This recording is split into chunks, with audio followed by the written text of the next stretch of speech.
yá fóònù láti bá wa sọ̀rọ̀ ni a dẹ̀ fẹ́ pé kẹ́ gbọ́ lẹ́nu wọn nítorí pé àwọn náà ṣe iṣẹ́ débi tó dé bàbá wa lọ́ọ̀yà Pẹ̀lúmi Ọlájẹ́ngbèsì ẹ bá wa sọ̀rọ̀ à ń gbọ́ yín kí ni position àwọn èèyàn wa àti pé health-wise kí ni position kan wà ẹ ṣe.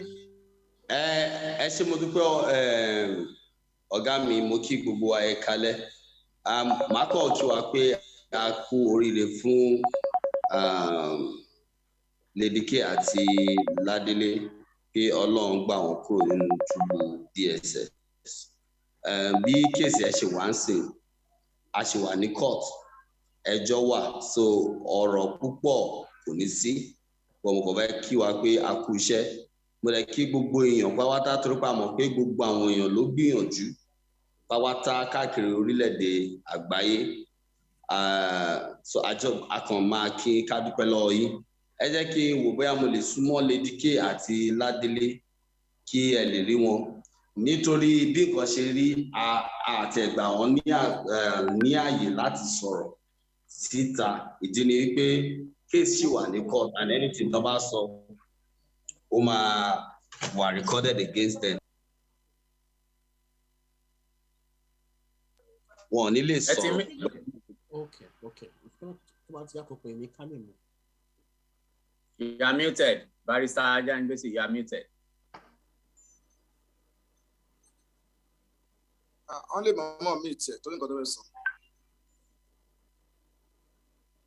Oh, okay. No, wọ́n fẹ́ kó bá wa sọ̀rọ̀ náà ni. ẹ jẹ́ fún yín ní ẹ jẹ́ transfer yín sí Lady K kọ́mọ̀ kí n pé ẹ kálẹ̀ ẹ kú iṣẹ́ and all of that then Mr. All right, sir. Audio yín wà muted ni a ṣe ń sọ fún yín. Ẹ pay attention.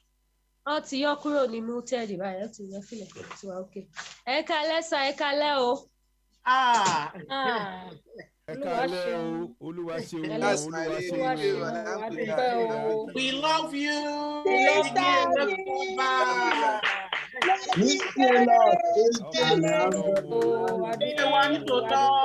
Lady K, you are a champion, you are a winner, you are a champion, you are a winner.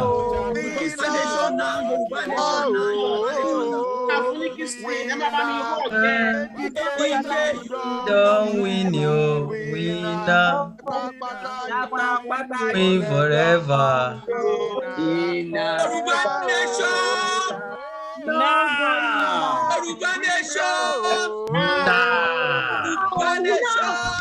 Yoruba Nation. No retreat, no surrender. No surrender. Happy for you people.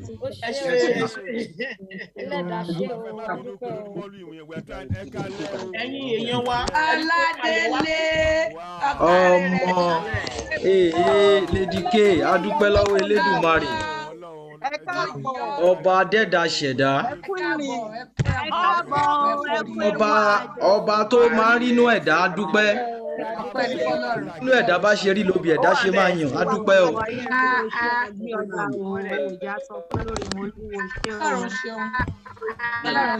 I'm so happy.